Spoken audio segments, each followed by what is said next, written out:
Hello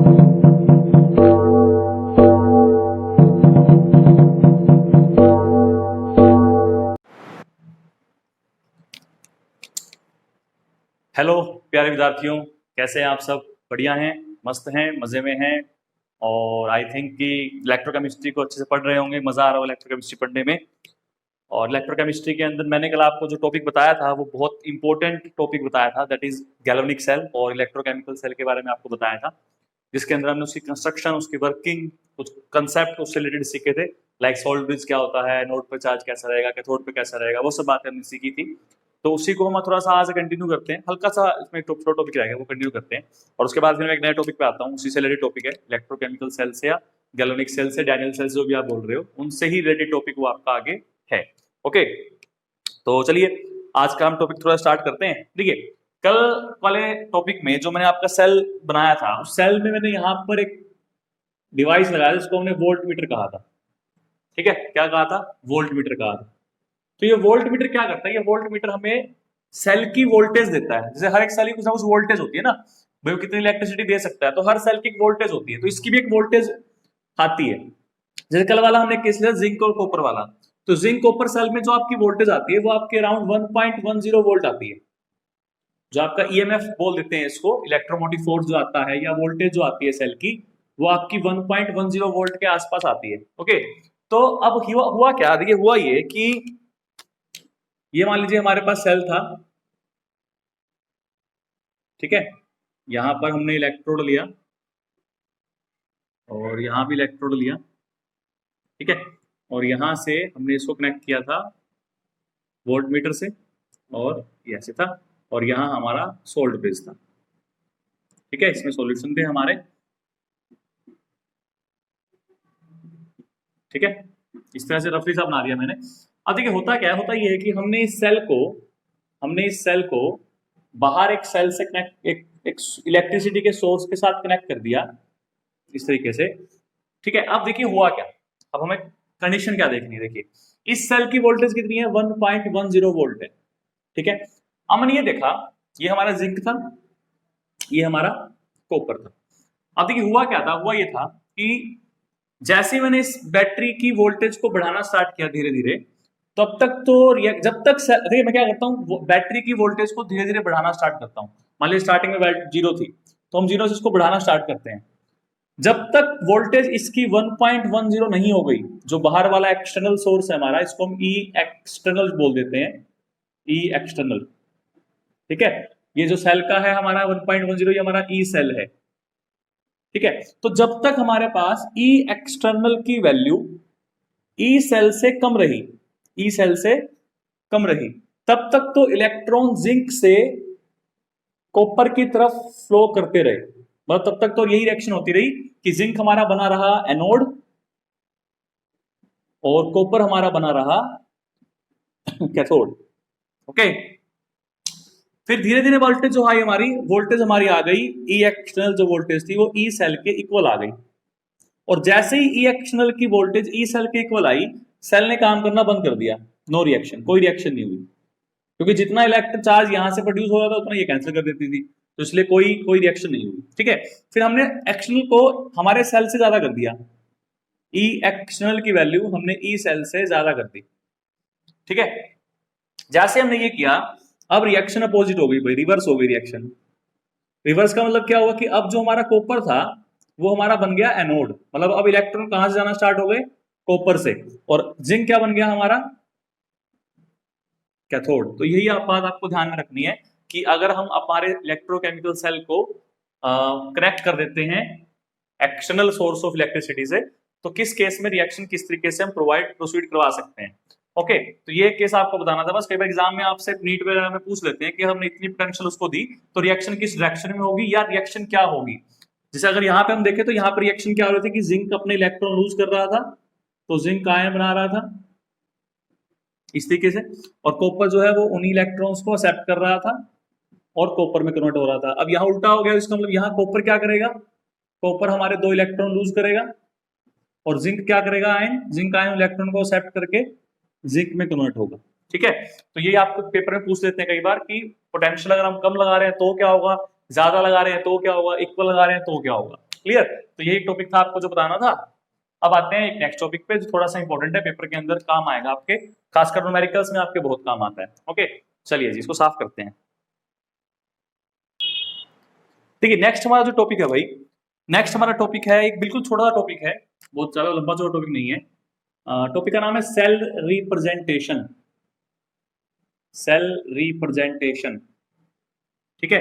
किसी भी electrochemical cell को अगर हमें पेपर पे रिप्रेजेंट करना है तो उसको हम कैसे रिप्रेजेंट करते हैं उसी के बारे में आपको मुझे बताना है, ठीक है। देखिए इसको आप ऐसा रख लीजिए, देखिए ए बी और सी ऐसे इसको याद कर लीजिए। देखिए इसका मतलब बताता हूं आपको। देखिए ए का मतलब है कि भाई यहां पर हमें लिखना है एनोड के बारे में, ठीक है। फिर हमें यूज करना है किसको, ब्रिज को, सोल्ड ब्रिज को, तो ब्रिज, ठीक है। और सी का मतलब क्या होता है, कैथोड। सी का मतलब क्या है, कैथोड। तो ऐसे याद कर लीजिए। देखिए जिंक वाला एग्जांपल लेता हूं मैं, यहां जिंक था, यहां कॉपर था, तो जिंक क्या काम कर रहा था, एनोड का, ठीक है, एनोड का काम कर रहा था।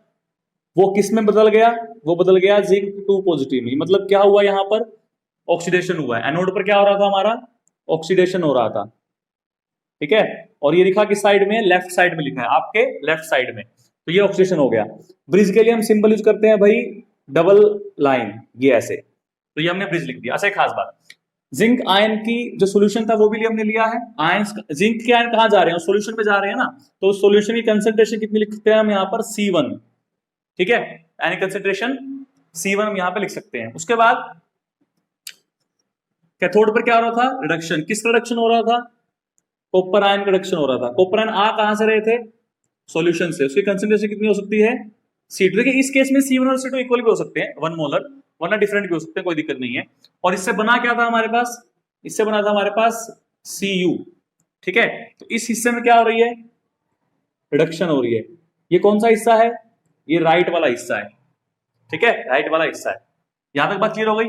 अच्छा जी, अब एक बात ध्यान रखिए भाई, जिंक क्या था, सॉलिड था, ये किस फॉर्म में था, सॉल्यूशन फॉर्म में था। यहां भी ये किस फॉर्म में था, सॉल्यूशन फॉर्म में था। ये किस फॉर्म में था, सॉलिड फॉर्म में था।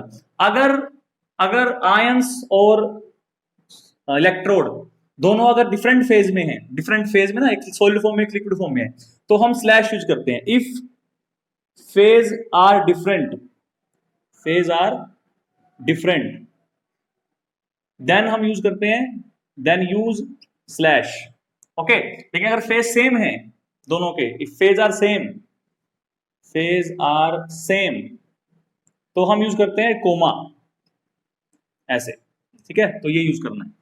यहां तक बात समझ में आ गई। तो ये रिप्रेजेंट करने का तरीका होता है भाई किसी को, किसी भी सेल को, कि किसका ऑक्सीडेशन हुआ है, ऑक्सीडेशन होने के बाद वो किस में कन्वर्ट हुआ है, इसी तरह से किसका रिडक्शन हुआ है और किस में रिडक्शन हुआ है। लेफ्ट साइड में आप हमेशा लिखते हो रिडक्शन को, राइट साइड में आप हमेशा लिखते हो रिडक्शन को, सॉरी लेफ्ट साइड में लिखते हो हमेशा ऑक्सीडेशन को, राइट साइड में लिखते हो आप हमेशा रिडक्शन को। अब इसको याद कैसे करोगे। अच्छा एक खास बात और बच्चों को कंफ्यूजन होती है भाई, एनोड पर चार्ज कौन सा लेना है।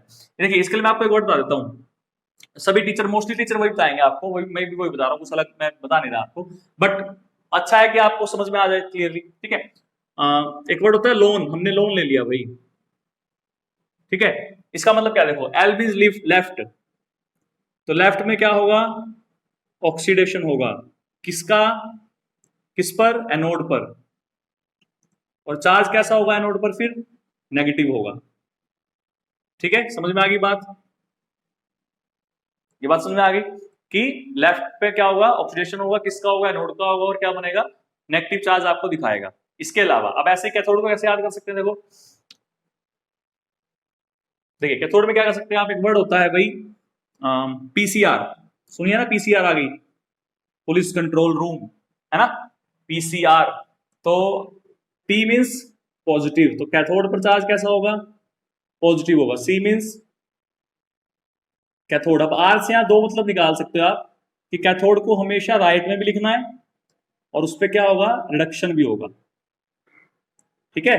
तो ये आपका वर्ड हो गया PCR, positive cathode, R, R मतलब रिडक्शन। कैथोड पर क्या होता है, रिडक्शन होता है, ठीक है। कैथोड पर क्या होता है, रिडक्शन होता है, और वो राइट में लिखते हैं हमेशा। तो सेल की ये रिप्रेजेंटेशन होगी, किसी भी सेल को आपको रिप्रेजेंट करना हो, हमेशा एनोड को आप लिखोगे राइट साइड में, सॉरी लेफ्ट साइड में, और कैथोड को आप हमेशा लिखोगे राइट साइड में। एनोड पर हमेशा होता है ऑक्सीडेशन, कैथोड पर हमेशा होता है रिडक्शन। एनोड पर चार्ज कैसा होता है, नेगेटिव होता है, कैथोड पर चार्ज कैसा होता है, पॉजिटिव होता है। तो ये आपका एक टॉपिक हो गया सेल रिप्रेजेंटेशन का। एक दो एग्जांपल आपको मैं और दे देता हूं जिससे आपको थोड़ा सा क्लियर हो जाए कि सेल कैसे रिप्रेजेंट करते हैं। या इसमें आप ऐसे भी कर सकते हो, आरसीआरपी कर सकते हो।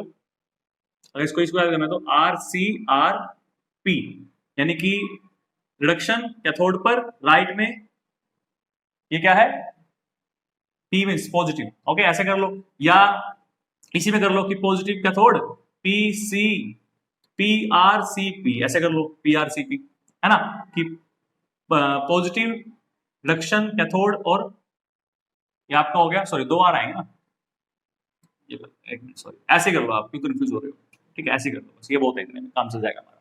अच्छा, मैं आपको एग्जांपल दे रहा था इसके, तो इसके एग्जांपल मैं आपको एक दो और दे देता हूं।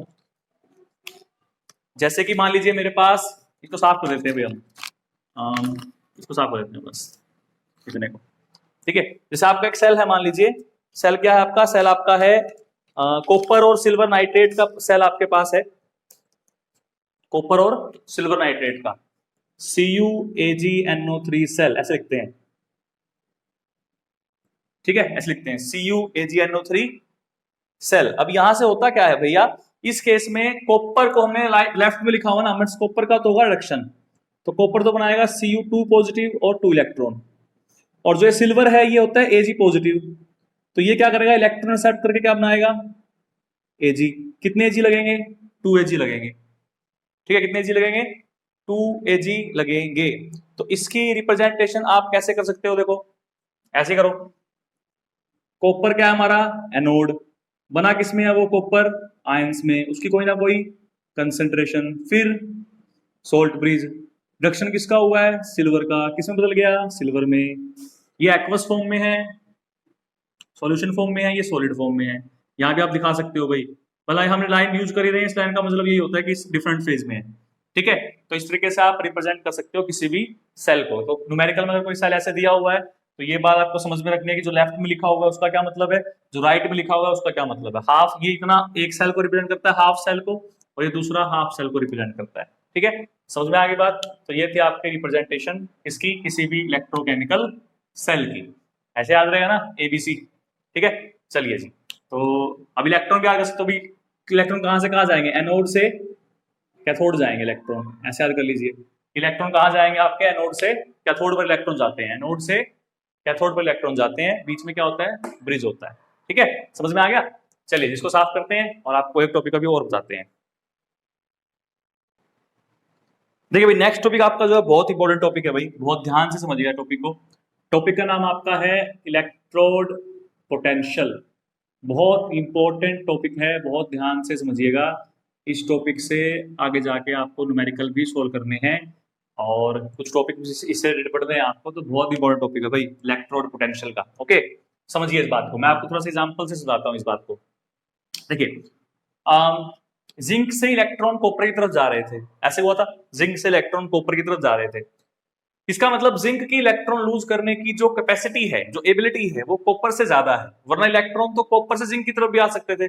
लेकिन एक्चुअल में हो क्या रहा है, एक्चुअल में ये हो रहा है कि इलेक्ट्रॉन जिंक से कॉपर की तरफ जा रहे हैं, यानी जिंक की इलेक्ट्रॉन देने की एबिलिटी कॉपर से ज्यादा है ना। अब इसी बात को उल्टा भी बोल सकते हैं कि कॉपर की इलेक्ट्रॉन लेने की एबिलिटी जिंक से ज्यादा है, ये भी तो हो सकता है कि कॉपर की एबिलिटी इलेक्ट्रॉन लेने की जिंक से ज्यादा है, कैसे बोल लीजिए, ठीक है ना। तो वो जो एबिलिटी है किसी भी इलेक्ट्रोड की, किसी सेल के अंदर, ठीक है, उस एबिलिटी को क्या बोलते हैं, उस एबिलिटी को हम उसका इलेक्ट्रोड पोटेंशियल बोल देते हैं। तो इलेक्ट्रोड पोटेंशियल क्या हुआ, किसी भी इलेक्ट्रोड की एबिलिटी टू लूज और गेन इलेक्ट्रॉन, टू लूज और गेन इलेक्ट्रॉन, ठीक है। तो सबसे पहले तो आप ये बात याद रखिएगा कि the ability of an electrode to lose or gain electron, ठीक है, to lose or gain electron। लेकिन ये एबिलिटी हमें कब पता चलती है, ये एबिलिटी हमें तब पता चलती है भाई जब हमारा इलेक्ट्रोड उस जैसे मेटल आयन के कांटेक्ट में होगा, उस जैसे मेटल आयन के कांटेक्ट में होगा। The ability of an electrode to lose और गेन इलेक्ट्रॉन, इतना भी लिख सकता है, कोई दिक्कत नहीं है, is called its electrode potential. तो किसी का आपको इलेक्ट्रोड पोटेंशियल मेजर करना है तो सबसे पहली बात यह है भाई कि वो अपने खुद के मेटल आयन के साथ कांटेक्ट में होना चाहिए। ठीक है, अब देखिए कैसे इसको हम एक तरीके से और को मैं आपको समझाने की कोशिश करता हूं कि इलेक्ट्रोड पोटेंशियल का टॉपिक क्यों हमारा कांटेक्ट रीजन में आता है। देखिए होता यह था कि मान लीजिए ये हमारा मेटल का इलेक्ट्रोड है, ठीक है, और ये उसका सॉल्यूशन है। हम जिंक ले लेते हैं, तो ये जिंक सल्फेट हो गया, इसमें क्या घूम रहे हैं, जिंक के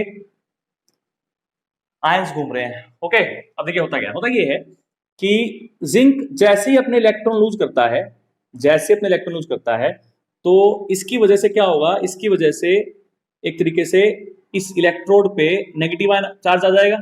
इलेक्ट्रोड को दिया ना एक्टिव, जिंक ने इलेक्ट्रॉन इसको दिए और वो आगे भेज देता है तार पे। मतलब मान लीजिए यहाँ तार नहीं है फिलहाल के लिए, या इस पे कोई तार नहीं है, तो वो जो जिंक अपने इलेक्ट्रॉन लूज कर रहा है वो फिलहाल तो इलेक्ट्रोड के ऊपर ही है। वायर लगाऊंगा तो वो आगे जाएंगे ना, वरना फिलहाल तक तो वो इस पे इलेक्ट्रोड पे ही घूम रहे हैं। ठीक है, और इसके कॉन्टेक्ट में क्या है, यहाँ पे जिंक आयन भी है और सल्फेट आयन भी है। ठीक है, अब देखिए हमें सल्फेट आयन से मतलब नहीं है फिलहाल। अब देखिए अब क्या हुआ कि इस जैसे इलेक्ट्रॉन दिए, जिंक ने जैसे इलेक्ट्रॉन दिए, वो कहां आ गया, सॉल्यूशन में आ गया एक्स्ट्रा। अब सॉल्यूशन में एक्स्ट्रा क्या हो गए थे, सॉल्यूशन में एक्स्ट्रा जिंक आयन हो गए थे। यानी कहने का मतलब ये है कि सॉल्यूशन में एक्स्ट्रा पॉजिटिव चार्ज हो गया था, हो गया था, और इलेक्ट्रोड पे क्या हो गया था, एक्स्ट्रा नेगेटिव चार्ज हो गया था। तो इस तरीके से क्या हो गया, चार्ज का सेपरेशन हो गया। सॉल्यूशन में कौन सा चार्ज घूम रहा है, पॉजिटिव, इलेक्ट्रोड पे कौन सा घूम रहा है, नेगेटिव। तो इस चार्ज सेपरेशन की वजह से वहां पे क्या क्रिएट हो गया, पोटेंशियल डिफरेंस क्रिएट हो गया, पोटेंशियल डिफरेंस क्रिएट हो गया। ठीक है ना, तो जो ये पोटेंशियल डिफरेंस क्रिएट हुआ है, इस पोटेंशियल डिफरेंस को भी बोलते हैं इलेक्ट्रोड पोटेंशियल। ठीक है, इसको क्या बोलते हैं, इलेक्ट्रोड पोटेंशियल। तो इलेक्ट्रोड पोटेंशियल की डेफिनेशन दूसरी क्या बनती है कि द पोटेंशियल डिफरेंस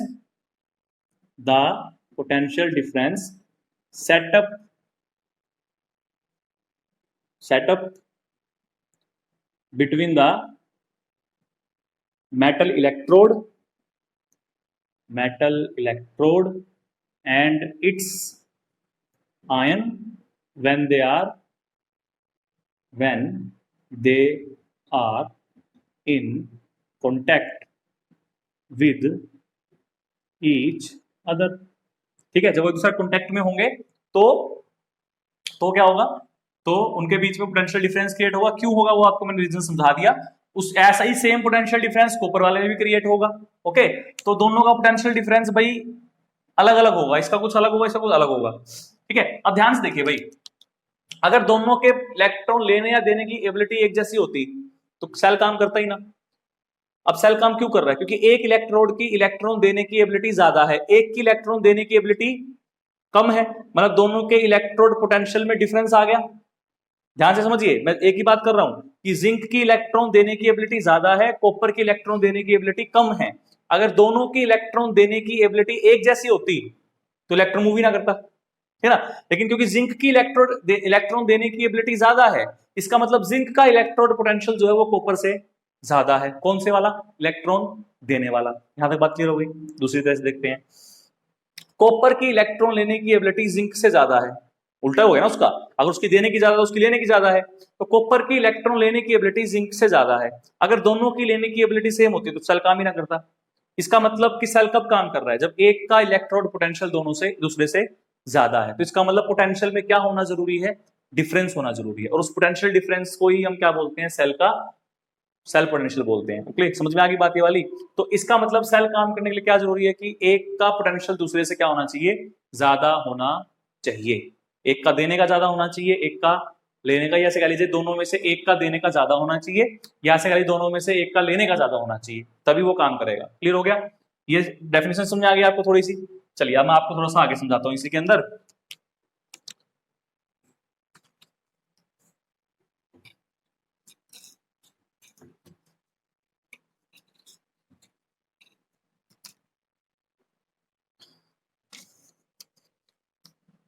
देखिए भाई, अब एक दो बातें हो रही है। जिंक क्या कर रहा था, जिंक इलेक्ट्रॉन लूज कर रहा था, ठीक है, मतलब इसकी लूज करने की एबिलिटी ज्यादा है। तो लूज करना मतलब क्या, ऑक्सीडेशन होना, मतलब ये खुद का ऑक्सीडेशन बहुत अच्छे से करवा सकता है एज कंपेयर टू कॉपर के। तो इसलिए इस इलेक्ट्रोड पोटेंशियल को हम क्या बोल देंगे, ऑक्सीडेशन पोटेंशियल बोल देंगे।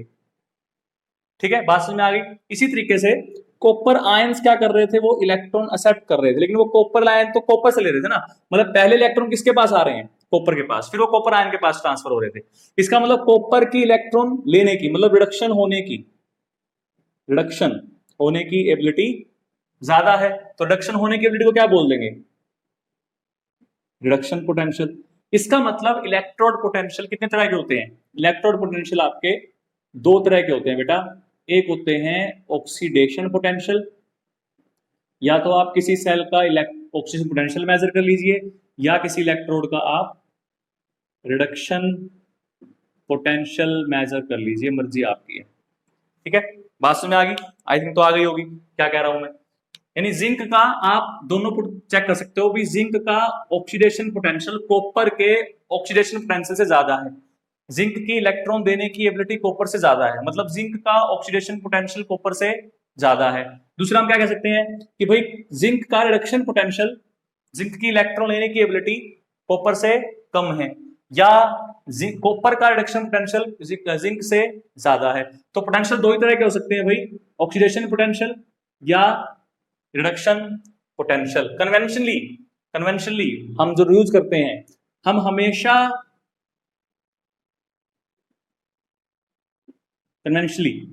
हमेशा we always calculate reduction potential, हमको हमेशा रिडक्शन पोटेंशियल ही मेजर करना है किसी भी इलेक्ट्रोड का, ऑक्सीडेशन मेजर नहीं करना है। ठीक है, अच्छा जी, अब एक बात ध्यान से देखिए, अगर देने की ज्यादा है, इलेक्ट्रॉन की कैपेसिटी तो लेने की कम है, और अगर लेने की ज्यादा है तो देने की कम है, इसका मतलब हम ये बोल दें कि जो रिडक्शन पोटेंशियल होता है भाई, that is always equal to minus of oxidation potential. अगर ये वैल्यू बहुत ज्यादा है तो ये नॉर्मल सी बात है कम होगी, और अगर ये बहुत कम है तो ये बहुत ज्यादा होगी, ऑक्सीडेशन बहुत ज्यादा होगा। तो ये आपको रिलेशन हमेशा याद रखना है भाई कि रिडक्शन पोटेंशियल जो होता है हमारा, वो ऑलवेज किसी एक इलेक्ट्रोड के लिए, एक इलेक्ट्रोड की बात हो रही है, अलग अलग की नहीं, कि एक इलेक्ट्रोड के रिडक्शन पोटेंशियल की वैल्यू जो होगी वही उसके ऑक्सीडेशन पोटेंशियल की वैल्यू भी होगी, लेकिन माइनस में कम हो जाएगी भाई। जितनी उसकी लेने की ज्यादा होगी उतनी देने की कम होगी, या उसकी जितनी लेने की कम होगी उतनी देने की ज्यादा हो जाएगी। ठीक है, तो ये आपको रिलेशन बहुत इंपॉर्टेंटली याद रखना है कि आपका जो रिडक्शन पोटेंशियल होता है that is always equal to minus of oxidation potential. बात समझ में आ गई, क्लियर हो गया। ये बात हमेशा ध्यान रखनी है कि हमेशा हमें क्या कैलकुलेट करना है, रिडक्शन पोटेंशियल ही कैलकुलेट करना है। ठीक है, इसको साफ करते हैं, थोड़ा सा आपको और बताता हूं इसके बारे में।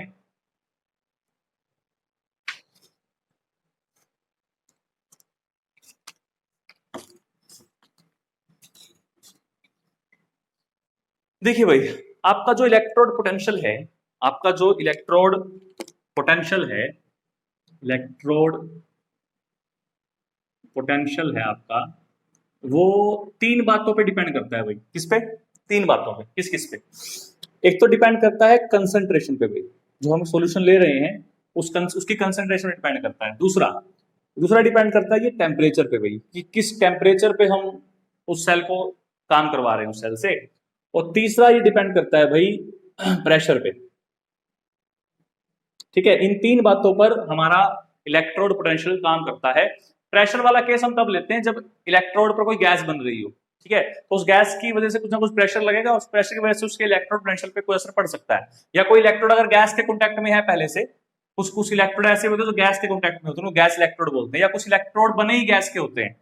ठीक है, तो जो इलेक्ट्रोड गैस के बने होते हैं वो गैस के पोटेंशियल पे डिपेंड कर, प्रेशर पे डिपेंड करते हैं। इसलिए तीन फैक्टर ले जाते हैं हमेशा, कंसंट्रेशन वाला, टेम्परेचर वाला और प्रेशर वाला। ओके, तो अब ध्यान से एक बात सुनिएगा, अगर आपके इलेक्ट्रोलाइट की कंसंट्रेशन 1 मोलर है, जो हमने ली थी उस दिन जिंक वाले केस में, ठीक है, और उसका टेम्परेचर जो आपका है वो आपका 298 केल्विन है, 298 केल्विन है, और अगर आपका प्रेशर जो है वो 1 बार बोल सकते हो या 1 एटमोस्फेरिक बोल सकते हो, बार के बजाय बल्कि आप 1 एटमोस्फेरिक ज्यादा बेटर रहेगा हमारे लिए, ठीक है, वो कर लीजिए।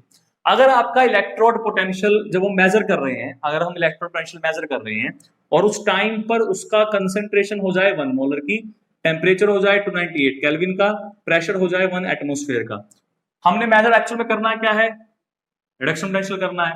इलेक्ट्रोड पोटेंशियल दो तरह का होता है, मतलब ये भी किस पे डिपेंड करेगा, इन्हीं पे। वो हमसे कह रहे हैं कि अगर आपकी कंसेंट्रेशन इतनी हो जाए, टेम्परेचर इतना हो जाए, प्रेशर इतना हो जाए, उस टाइम पे जो रिडक्शन पोटेंशियल हमारा आएगा वो कहलाएगा स्टैंडर्ड रिडक्शन पोटेंशियल, ठीक है। शॉर्ट फॉर्म में लिखें तो क्या लिखेंगे, SRP। तो स्टैंडर्ड रिडक्शन पोटेंशियल कब मेजर करते हैं, किसी भी इलेक्ट्रोड का पोटेंशियल कब, किसी भी इलेक्ट्रोड का रिडक्शन पोटेंशियल कब, when concentration is 1 molar, temperature is 298 kelvin, pressure is 1 atmospheric.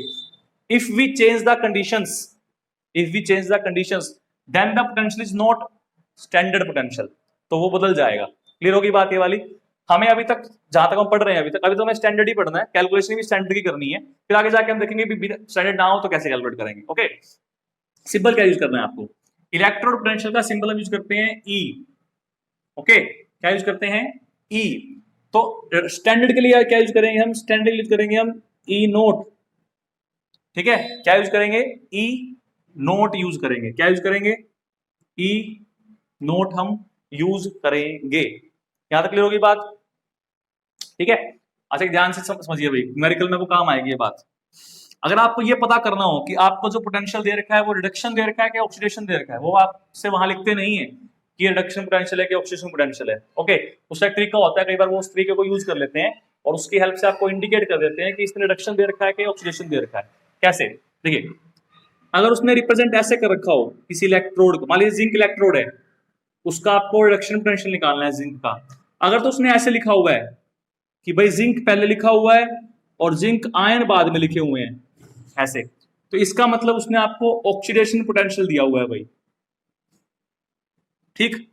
Zinc पहले लिखा हुआ है, जिंक आयन उसके बाद लिखे हुए हैं, इसका मतलब उसने क्या दे रखा है, उसको ऑक्सीडेशन पोटेंशियल दे रखा है। तो आप इसको रिडक्शन में कन्वर्ट करोगे, कैसे करोगे, जो भी वैल्यू यहाँ है, मान लीजिए यहाँ वैल्यू 0.76 है, ठीक है, उसको माइनस कर दोगे तो वैल्यू कितनी हो जाएगी, फिर वो रिडक्शन पोटेंशियल कितनी हो जाएगी, -0.76। हमें तो रिडक्शन कैलकुलेट करना है ना, आपको दे रखा है ऑक्सीडेशन, हमें चाहिए कौन सा, रिडक्शन, तो उसका नेगेटिव कर देंगे तो कितना हो जाएगा, -0.76। इसी तरह अगर उसने दिया हुआ आपको कि ई नोट जिंक आयन पहले लिखे होते और जिंक बाद में लिखा होता, तो उसको क्या करते हैं, उसको हम बोलते हैं कि वो उसका रिडक्शन पोटेंशियल दे रखा है और उस केस में हमें उसको चेंज करने की जरूरत नहीं है, जो दे रखा है वही हमारा स्टैंडर्ड, क्योंकि देखिए यहाँ पर नोट लगाया हुआ तो ये स्टैंडर्ड हो गया ना, ये स्टैंडर्ड हो गया, ठीक है। तो ये भी आपको ध्यान रखना, भी चीज न्यूमेरिकल में बहुत काम आएगी आपके, अगर इस तरीके से लिखा हुआ है तो मतलब ऑक्सीडेशन दिया हुआ है, उसको आप रिडक्शन में कन्वर्ट करोगे, अगर इस तरीके से दिया हुआ है तो आपको कोई जरूरत नहीं है चेंज करने की, एज इट इज आप यूज कर सकते हो, ठीक है। तो ये था हमारा आज का topic about the electrode potential. कल वाले वीडियो में आपको मैं सिखाऊंगा how to calculate electrode potential of any electrode, खासकर स्टैंडर्ड इलेक्ट्रोड पोटेंशियल कैसे मेजर करते हैं वो आपको सिखाऊंगा, बहुत अच्छा टॉपिक है, बढ़िया टॉपिक है। इसके अलावा आपको सिखाऊंगा कि अगर हम कंसंट्रेशन को स्टैंडर्ड नहीं रखते हैं, 1 मोलर नहीं रखते हैं, टेम्परेचर को हम 298 केल्विन नहीं रखते हैं, तो उससे क्या असर पड़ सकता है हमारे सेल के पोटेंशियल पर, इलेक्ट्रोड के पोटेंशियल पर, ठीक है। तो ये हम बातें करेंगे कल डिस्कस, आज के लिए इतना काफी है, इसको समझिएगा अच्छे से। मिलते हैं कल, तब तक के लिए ऑल द बेस्ट।